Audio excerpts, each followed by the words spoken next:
반갑습니다. 홍 사장입니다. 오늘은 스마트 스토어를 보면서 얘기할 게 아니라 제 생각, 저의 의견을 하나 전달해 보고자 해서 이렇게 컴퓨터를 잠시 벗어났습니다. 사실 저는 이 스마트 스토어라는 이런 컨텐츠를 운영하기 전에 저는 이미 부동산 투자자로서 여러분들에게 재테크 마인드, 투자자의 마인드에 대해서 말씀드리고 공유하고자 이렇게 채널을 시작했는데, 스마트 스토어에 잠시 집중하는 시기라서 이런 부동산 얘기를 잠깐 접어두고 있습니다.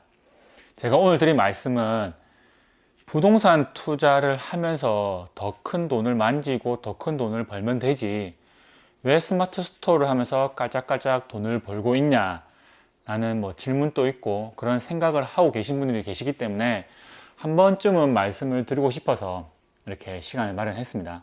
사실 부동산 투자를 하다 보면 기본적으로 몇 천만 원은 쥐고 있어야 되고 그렇게 투자금이 필요로 합니다. 예전에 유행했던 갭 투자를 할 때만 해도 작게는 2천만 원에서 많게는 1억까지도 그 갭에 대한 투자금이 필요했고요. 월세 투자를 하기 위해서는 그만큼 더 많은 현금, 몇 억에 대한 현금을 가지고 있거나 아니면 자기 신용이나 집 담보 대출로 거의 80%, 90%를 대출을 활용을 하기도 했습니다. 그렇게 하다 보면 몇백만 원, 몇십만 원 수준이 아니라 내 통장에 스쳐가고 왔다 갔다 하고 모여있는 돈들이 몇 억 수준, 몇 천만 원 수준으로 관리가 되게 됩니다. 그렇게 큰 돈을 만지다 보면 사실 10만 원, 20만 원 너무 작게 보일 수도 있습니다. 그렇게 해서 집을 거래하면서 부동산 수수료 몇백만 원 중에서 몇십만 원 깎아주면 되지라고 생각하는데, 그 큰 돈이기 때문에 그 작은 돈이 안 보인 거지, 이 10만 원, 20만 원도 정말 힘들거든요. 특히 우리같이 직장을 다니는 사람들은 직장 월급에서 10만 원 더 받기 위해서 어떻게 해야 됩니까? 10만 원, 20만 원 받기 위해서 하루 특근을 하거나 야근을 해야 되죠. 그 야근을 하고 특근해서 벌 수 있는 돈이 10만 원, 20만 원인데 왜 이 부동산 수수료, 세금 이런 부분을 아까워하지 않나 모르겠습니다. 이 말에 이어서 스마트 스토어를 해서 직장 월급이 아닌 다른 줄기, 다른 돈줄기로 돈을 벌 수 있다면, 그게 단돈 만 원이라도, 단돈 10만 원이라도 우리가 특근을 안 하고 야근을 안 하고 직장에 시간을 더 투자 안 하고도 벌 수 있는 그 돈이 필요하다는 거죠. 부동산을 하는 것은 투자입니다. 그럼 투자는 어떻게 하냐? 투자금이 있어야 되죠. 그럼 투자금을 어떻게 마련할 것이냐? 그것이 바로 종잣돈입니다. 종잣돈은 굴려서 버는 게 아니라 근로소득과 같은 이런 사업소득, 근로소득으로 모아야 되는 거죠. 굴려서 늘리는 게 아니라 노력하고 일을 해서 모아야 되는 겁니다. 그런 모은 돈이 있어야지만 투자를 할 수 있는 거죠. 지금 우리가 스마트 스토어 하고 있는 이거는 투자가 아닙니다. 물론 근로소득은 아니지만 사업소득이겠지만 우리가 노력을 해서 그 현금을 만들고 있는 거죠. 그 만든 돈이 10만 원일지라도 그 10만 원을 벌어야지만 100만 원을 벌 수 있을 것이고, 그 100만 원을 벌어봐야지 또 1000만 원을 벌 수 있겠죠. 오늘 당장, 내년에 당장 아무것도 아닌데 월 1000만 원을 어떻게 벌겠습니까? 목표가 월 1000만 원이라면은 지금 월 1만 원이나 벌어봐야 되는데, 보통 사람들이 야, 월 1만 원 벌 바에는 하루에 일 더 하겠다. 안 해. 월 10만 원? 그냥 하루 특근 뛰고 말지. 그런 생각으로 아무것도 하지 않는 거죠.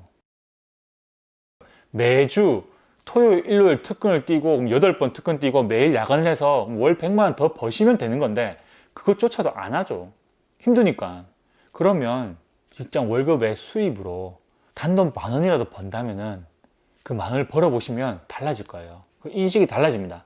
안 해봤기 때문에 근로소득 월급이 아닌 다른 돈을 벌어봐야 되는데 그걸 안 해봤기 때문에 에이, 그거 벌 바에는 그냥 직장생활 더 하고 말지, 특근하고 야근하고 말지라는 생각을 하는 거지.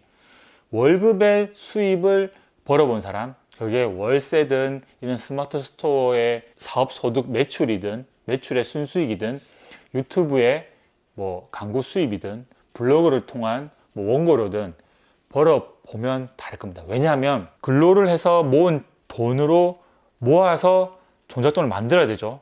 하지만 보통 사람들은 그 근로소득으로 모두 다 생활비로 다 쓰게 되죠. 모을 돈이 없습니다. 이 근로소득으로 가지고 모으고 있던 사람은 이 월급의 수입으로 더 빨리 종잣돈을 모을 수 있게 되고, 그 근로소득을 생활비로 다 쓰던 사람이더라도 이 근로 외 수입으로 이건 따로 모을 수 있다는 거죠. 단돈 10만 원이라도 한 달에 10만 원을 모을 수 있는 겁니다. 꼭 스마트 스토어만 말하는 게 아닙니다. 직장 외 부업, 다른 소득을 이렇게 보라는 거죠. 그렇게 되면 내가 모을 수 있는 종잣돈은 더 빨리 모을 수 있게 됩니다. 그러면 더 빨리 투자를 할 수 있겠죠. 이 근로소득, 아니면 작은 소득, 직장 월급에만 매여 있다 보면은 우리가 갈 수 있는 부분 너무 느려요. 목표가 늦게 갈 수 있겠지만 이 목표에 좀 더 빨리 다가서기 위해서 월급도 모으고 사업 소득도 모으고 이 종잣돈을 더 빨리 모아야 하는 거죠. 그래서 저는 부동산 투자는 투자대로 하지만 이 투자를 계속 이어가기 위해서는 이 종잣돈, 투자금이 계속 필요하거든요. 이 종잣돈을 계속 만들어내기 위해서 각종 노력을 하고 있는 거죠. 그래서 N잡러가 돼서 직장도 다니고 유튜브를 하면서 유튜브 수입, 블로그를 하면서 블로그 수입, 스마트 스토어를 하면서 스마트 스토어 수입, 그리고 등등 기타 등등의 수입들을 작지만 하나하나 모여서 그 파이프라인을 모아두면 그게 작지 않거든요.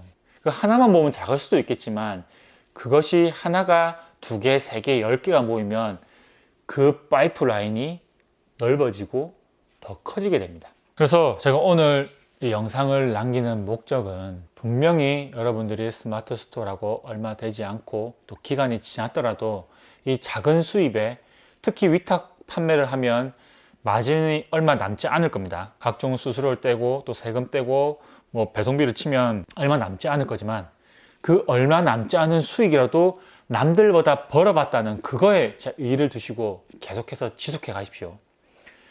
100원이 남아도 팔아보시고 그것이 쌓여서 1000원이 되고 만원이 되는 것이고, 그렇게 팔아본 사람은 그 뒤에 만원을 남길 수 있고 다시 만원을 남기면 그게 모여서 100만원이 될 겁니다. 저도 그렇게 하고 있기 때문에 여러분들도 하실 수 있다고 생각되고 그렇게 하시면서 버텨가면 분명히 좋은 날이 올 거라고 생각합니다. 남들과 비교하면 분명히 우린 작을 거예요. 스마트 스토어 수입 작아요. 매출도 얼마 안 되지만 우리가 당장 월 1000만 원을 매출을 일으키지 못할 거면 그 월 매출 1000만 원에 속지 마시고 빠지지 마시고 조급해하지 마시고 나한테 당장 떨어지는 순수익 100원, 1000원, 만원에 집중하셔서 그 파일을 늘려보세요. 남들이 얼마 버든지 당장 신경 쓰지 마시고 내 수입, 내가 모이는 금액이 얼마나 커지고 있냐, 어제보다 좀 더 모았네 집중하셔서 조금만 더, 어제보다 조금만 더 발전한 자신이 되도록만 노력하면 될 것 같습니다. 오늘 또 제가 드린 이야기에 조금이나마 유한이 되고 도움이 되셨다면 좋아요 부탁드리고 앞에 많은 영상들이 있으니까 같이 보시면서 성장하실 분들은 구독도 부탁드리겠습니다. 오늘 또 긴 영상 봐주셔서 감사합니다.